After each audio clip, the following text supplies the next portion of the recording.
ही वाले थे तभी उनके हाथ में एक बांस की टहनी हाथ आ गई। जब बांस की टहनी हाथ आई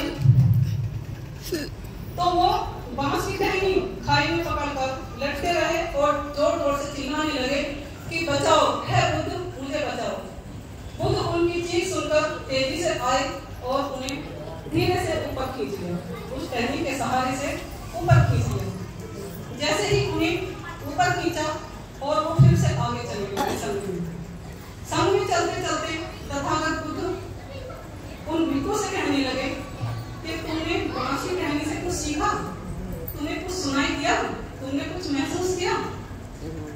तो भिक्षु कहने लगे, है बुद्ध, मैं इतना महान नहीं हूँ जो कि मैं पेड़ पौधों की भाषा जान सकूं।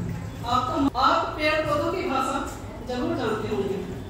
ये भाषा मुझे भी बताइए कि आप क्या महसूस कर रही हैं। तो तथागत बुद्ध ने कहा, मुस्कुराए और कहने लगे, जब तुम खाई में पड़े हुए थे तो तुम्हारे हाथ में बांस की टहनी आई, तो बांस नीचे गिरते चले गए, बांस भी तुम्हारे साथ साथ नीचे तक ही लटक गया, लेकिन तुम्हें गिरने नहीं दिया। इतना लचीला और इतना मुलायम, वो आपको चोट नहीं पहुंचाने दी और आपको सुरक्षित बाहर निकाल दिया। तो तथागत बुद्ध कहते हैं, हम सभी मनुष्य को बांस से सीख लेनी चाहिए, चाहे हम कितने भी बड़े महान हो जाएं, कितने भी ऊंचे पद पे बैठ जाएं और कितने भी धनी हो जाएं, हमें लचीला होना चाहिए, हमारे आपस में प्यार दिखना चाहिए। बिल्कुल सही।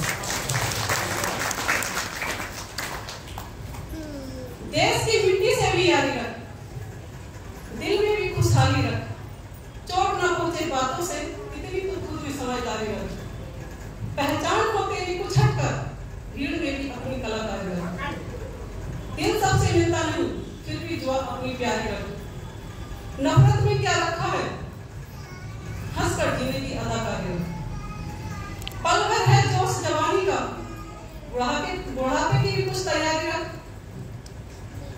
मत पूछ मेरी मंजिल कहाँ है, अपने सफर की तो तैयारी रख। हमें दुनिया से नहीं लेना कि दुनिया क्या कर रही है, कोई गलत काम कर रहा है तो हमें उसकी देखा देख वही रास्ता अपनाना है। तथागत बुद्ध ने कहा था, अपो दीपो भवो, चाहे कोई कितनी भी बड़ी बात कह रहा है, कोई कितना भी बड़ा कहीं भी कोई प्रोग्राम या कोई आस्था के नाम पर कोई काम होता दिखाई दे रहा है तो उनकी बातों में आके हमें अपने घर की बर्बादी नहीं करनी चाहिए। चेहरे की चमक और मकान की ऊंचाइयों पे न जाना, जिस घर में बड़े बूढ़े माँ बाप हंसते हुए मिले, समझ लेना वो आशियाना अमीरों का है। क्योंकि जिस घर में हमारे माँ बाप हंसते हैं, जिस घर में बच्चों की किलकारी बहुत